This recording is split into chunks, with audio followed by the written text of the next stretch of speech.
They walk up to him. Whatever they asked him, Z the Wizard stole off one of them. Next thing you know, they start fighting. Dude that was with the suspect, he pull out a blick, start shooting at the whole club.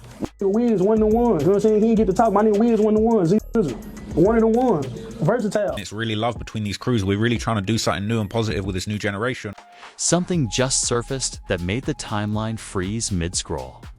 No warning, no context. Just new footage tied to BigXThaPlug appearing online after an affiliate's murder. And suddenly the internet stopped joking and started whispering. Because this wasn't a flashy rollout or a recycled clip from years ago. This felt recent, uncomfortable. The kind of video people watch 3 times without blinking. Not because they know what it proves, but because they're afraid of what it might. Suggest this is how it always starts. A clip drops, no explanation, no timestamps anyone agrees on. And within minutes, everyone online becomes a detective, a prosecutor, and a documentarian all at once. The Kardashians couldn't script tension like this if they tried, because this isn't glossy drama, it's raw uncertainty. Fans weren't asking, is this real? They were asking, why now? And when timing becomes the loudest detail, the story stops being entertainment and starts feeling dangerous. Group chats went quiet. Comment sections got tense. People weren't laughing, they were arguing. Was the footage connected or coincidental? Harmless or ominous? Contextless or revealing? Nobody had answers, but everyone had opinions, and opinions travel faster than facts ever could. Screenshots multiplied, captions got darker, and suddenly, a few seconds of video felt heavier than an entire album rollout. Here's the part nobody likes admitting. When visuals surface near tragedy, the internet doesn't wait for clarity to assign meaning. And once meaning gets assigned, there's no rewind button. This isn't just about what the footage shows, it's about what people think it implies and how fast those assumptions turn into narratives. This didn't detonate because a video existed. It detonated because of when it appeared and who it brushed up against. In hip-hop, timing is louder than captions, and this timing felt like a thunderclap wrapped in silence. New footage tied to BigXThaPlug surfaced while the internet was still processing news of an affiliate's murder, and suddenly every scroll turned into a slow-motion rewind. Not because anyone knew what the clip proved, but because nobody could agree on what it meant. And meaning is where chaos thrives. The first wave of reactions wasn't outrage, it was unease. People watched, paused, replayed, and zoomed like the pixels might confess if stared at long enough. The clip didn't arrive with an explanation or a neat timeline bow. It arrived raw, floating through reposts with captions that asked questions, while planting ideas. That's the internet's favorite trick frame curiosity, so it feels like certainty. Within minutes, the footage was everywhere. Each repost shaving context and adding tone until the original source felt irrelevant. Here's the uncomfortable truth. Visuals change everything. You can ignore a rumor, you can scroll past speculation. But a video, even a short, ambiguous one, forces a reaction. It invites interpretation. It begs the audience to connect dots, whether dots exist or not. And when a tragedy sits nearby, the audience doesn't ask politely. It assumes urgency. The clip didn't need to show anything explicit to feel heavy. Its mere presence did the work. BigXThaPlug's name started trending with a different kind of gravity. Not the celebratory buzz of a release. Not the playful chatter of features and freestyles. This was quieter, edgier. The kind of trending where comments use words like context and timing and why now. That shift matters. Because when an artist's name trends outside of music, it invites a broader, harsher audience, one that doesn't care about catalogs, only conclusions. Fans split instantly. One side called for restraint, reminding everyone that footage without context is just a Rorschach test for anxiety. The other side leaned into suspicion, arguing that nothing surfaces near a tragedy by accident. Both sides talked past each other, which is exactly how the algorithm likes it. Debate keeps clips alive longer than clarity ever could. Sarcasm crept in as a coping mechanism. Jokes about the timeline, always knowing before authorities. Comparisons to true crime documentaries where a single clip becomes the hinge of the episode. Humor wasn't joy here, it was a shield. When things feel too real, people laugh to create distance. The problem is, laughter still spreads the clip. And spread equals narrative. What escalated the moment was silence. No immediate explanation meant the internet filled the vacuum with imagination. Silence during a calm rollout is strategy. Silence during a tense moment reads like caution, shock, or damage control depending on who's watching. Every hour without context hardened assumptions. Every vague post nearby got dragged into the story like circumstantial evidence in a comment section. Courtroom, the tragedy involving an affiliate complicated everything. Proximity is the internet's favorite shortcut. It treats adjacency like implication and implication like proof. That's unfair, but it's common. People don't ask what someone knew. They ask how close they were. The closer the circle, the louder the speculation. This is where nuance goes to die and thumbnails get their wings. Then came the recaptioning. The same clip wore different outfits depending on who posted it. One caption leaned ominous. Another leaned neutral. Another leaned accusatory without saying anything outright. Each version created a new audience reaction. And reactions stacked. By the time anyone tried to slow it down, the clip had become less a piece of media and more a mirror, reflecting whatever fear the viewer brought with them. The tone of commentary shifted from curiosity to analysis, not facts analysis. People began constructing timelines out of vibes, aligning the clip with unrelated moments because alignment felt right. That's how stories are born online. Not from evidence, but from pattern hunting fueled by anxiety. The more the clip circulated, the more people insisted it couldn't be random. Randomness makes people uncomfortable.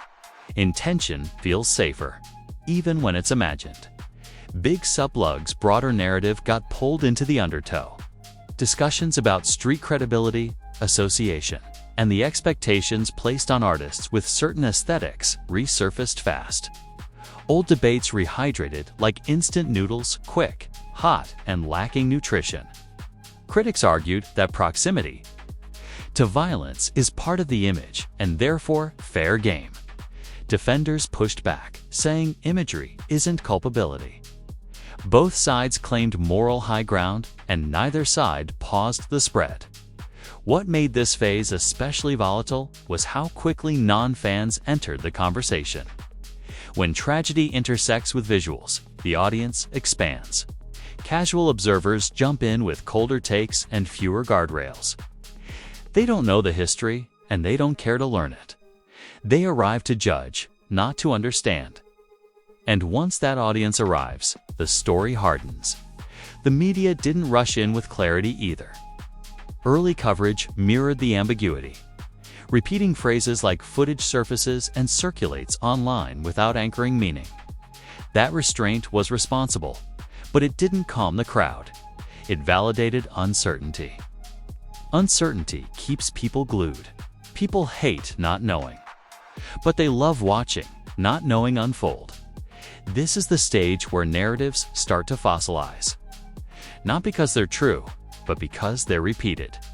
Repetition breeds familiarity, and familiarity masquerades as truth. The clip didn't need to be explained to become influential. It needed to be seen. Seen enough times to feel consequential by. The end of this phase, the damage wasn't declarative, it was perceptual. BigXThaPlug's name now carried subtext it didn't have before. Not guilt, not innocence. just wait. And wait changes how stories move. Every new mention would be filtered through this moment. Every silence would feel louder. Every unrelated clip would be scrutinized harder. This wasn't the conclusion. It was the ignition. The moment the internet decided this footage wasn't just content, was a clue. And once the crowd frames something as a clue, the search never really ends. Once the clip had been watched enough times to feel familiar, the internet did what it always does. Next, it escalated. Not with answers, but with angles. New captions appeared, each one more confident than the last, even though none added actual context. That's how virality works now. Confidence beats clarity every time. The footage didn't change, but the stories wrapped around it did. And those stories multiplied like rumors at a family reunion, loud, fast, and impossible to fully correct. The second wave wasn't about what the clip showed. It was about what people thought it implied. Commentary channels popped up dissecting body language, background noise, and imagined timelines. 10 seconds of video got stretched into 30-minute breakdowns, complete with dramatic pauses and thumbnails designed to look like crime boards. The Kardashians couldn't stretch content like this if they tried. Because this wasn't spectacle, it was anxiety. monetized. Celebrity-adjacent reactions poured in sideways. Nobody named names. Nobody pointed fingers. Instead, timelines filled with vague posts about protecting your circle, timing being everything, and moving smart when things get dark. The timing of those posts did all the talking. Fans treated them like coded messages, linking unrelated statements to the footage as if the internet had suddenly become fluent in subtext. Ambiguity turned into fuel. Memes showed up next, and that's how you know the story crossed from serious into unavoidable. Not laugh out loud funny memes and easy ones. The kind people share with a nervous caption. Screenshots of the clip paired with phrases like "this ain't random" or "pay attention" or "pay attention." Humor didn't lighten the mood, it sharpened it. When jokes stop being funny, they start being persuasive. Public outrage simmered rather than exploded. People argued in paragraphs. Comment sections read like debates, not dunk contests. One side insisted the footage meant nothing without context and warned against internet trial culture. The other side argued that ignoring timing is how warning signs get missed. Both sides claimed responsibility. Both sides accused the other of recklessness. And the clip kept circulating because disagreement is oxygen. The narrative widened quickly. Discussions drifted into broader conversations about how hip-hop handles proximity to violence, how imagery gets misread as intent, and how artists are judged not just by their actions, but by who stands near them. Old debates resurfaced, rehydrated, and reheated. Some people treated the footage as confirmation of stereotypes they already believed. Others pushed back, pointing out how often those stereotypes hurt innocent people. The tension wasn't new. But the trigger was. BigXThaPlug's name continued trending with that same heavy undertone. Every unrelated post got scrutinized. Every absence got interpreted. Silence became elasticable to mean shock, caution, or strategy, depending on who was watching. That's the danger of a moment like this. It doesn't need new information to stay alive. It feeds on interpretation alone. Media coverage mirrored the uncertainty. Headlines leaned cautious, using phrases like "surfaces online" and "circulates amid questions." Responsible language didn't calm the storm. It validated the unease. When outlets avoid conclusions, audiences don't feel reassured, they feel invited to speculate. And speculate, they did. Building timelines out of vibes and aligning unrelated events because alignment felt comforting. The wildest twist was how quickly the clip became symbolic. It stopped being a piece of footage and turned into a stand-in. For everything people fear about the intersection of fame, association, and tragedy, the video became a canvas. Viewers painted their anxieties onto it about violence, about image, about how fast things can spiral when the internet decides a moment matters. Reaction culture intensified. Streamers paused mid-sentence to re-watch the clip. Podcasters hedged every sentence with disclaimers while still leaning into tension. Nobody wanted to be wrong, but nobody wanted to miss the moment either. That fear of missing something important kept the story glued to feeds. The clip wasn't proving anything. It was threatening too. What escalated outrage further was how easily the story traveled beyond core hip-hop spaces. Once it hit broader timelines, context thinned even more. Casual viewers arrived with colder takes and fewer guardrails. They didn't know the players, they knew the headline. And headlines flatten nuance. Flattened nuance breeds harsh conclusions. Through all of this, defenders tried to recenter the conversation on caution. They reminded people that footage without timestamps is a Rorschach test, that adjacency isn't culpability. That tragedies deserve care, not content farming. Those reminders mattered, but they struggled to compete with virality. Caution doesn't spread as fast as certainty, even when certainty is imagined. The internet also started predicting outcomes. That's always the sign a story has reached its second act. People speculated about statements that hadn't been made, responses that hadn't happened, and consequences that weren't real yet. Prediction creates investment. Investment creates impatience. And impatience pressures silence to break. By the end of this phase, the clip had achieved something dangerous. It no longer needed explanation to be powerful, to become shorthand, a reference point, a thing people alluded to without linking because everyone knew what it was. Familiarity masqueraded as understanding. And understanding real, or not locked the narrative in place. This wasn't resolution. It was acceleration. The story had outrun the footage itself and entered the realm of perception, where facts matter less than momentum. And momentum was building. This is the stage that doesn't trend with sirens, but it lasts longer than any viral spike. The aftermath? The recalibration. The quiet moment when the internet stops yelling and starts deciding how it feels. By the time the clip's initial shock faded, it had already done its real work. Not by proving anything, but by changing how everything around it was interpreted.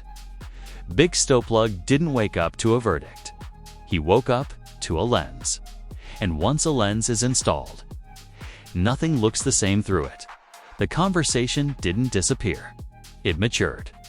Comment sections shifted from hot takes to long takes. People stopped asking what the footage showed and started asking what it signaled.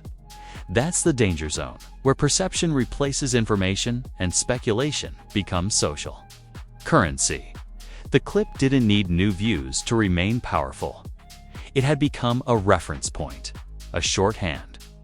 Something people could allude to with a raised eyebrow and a sentence fragment, trusting the audience to fill in the rest. Reputational gravity set in quietly. Not condemnation weight. Every new mention of BigXThaPlug now carried subtext. Not guilt, not innocence, just heaviness. Heaviness changes how stories move. It slows down benefit of it out and speeds up suspicion. Silence becomes louder. Distance feels intentional. Even unrelated moments get filtered through the same question. Is this connected? That question alone can keep a narrative alive. Indefinitely, industry behavior reflected the shift without announcing it. Conversations became careful. Praise sounded qualified. Neutrality felt intentional. Nobody needed to say anything for the tone to change. It changed because people felt watched for how they reacted. When a story like this lingers, the safest move becomes distance. And distance, even when reasonable, reads like judgment to the public eye. The broader audience began to normalize the story. That's when it gets sticky. When something becomes normal, it doesn't need constant updates to persist. It just exists in the background, ready to be reactivated by the smallest spark. A lyric, a photo, a pause in posting. Normalization is how narratives fossilize without ever being proven. Media coverage mirrored this cooling phase. Headlines softened. Language stayed cautious. Words like questions, context, and circulates replaced the early urgency. Responsible framing didn't erase the effect, too cemented it. When outlets avoid conclusions, audiences don't necessarily calm down. They settle into curiosity. And curiosity doesn't require answers to keep going. The most uncomfortable shift was how the clip became symbolic. It stopped being about the specific footage and started representing something larger: the fear people carry about proximity. Image and how fast association can become implication online. The video became a canvas. People projected their anxieties onto it, about violence bleeding into culture, about how quickly narratives turn punitive, about how the internet's hunger for meaning can outpace fairness. Defenders kept pushing back, and their voices mattered. They reminded everyone that context is king, that adjacency is inculpability, that tragedies deserve care rather than content farming. Those reminders didn't end the conversation, but they slowed its sharpest edges. Still, caution rarely outruns virality. It coexists with it, often unheard but necessary. The long tail of this moment revealed something bigger than one clip. It exposed how quickly hip-hop discourse can swing from celebration to scrutiny when visuals collide with tragedy.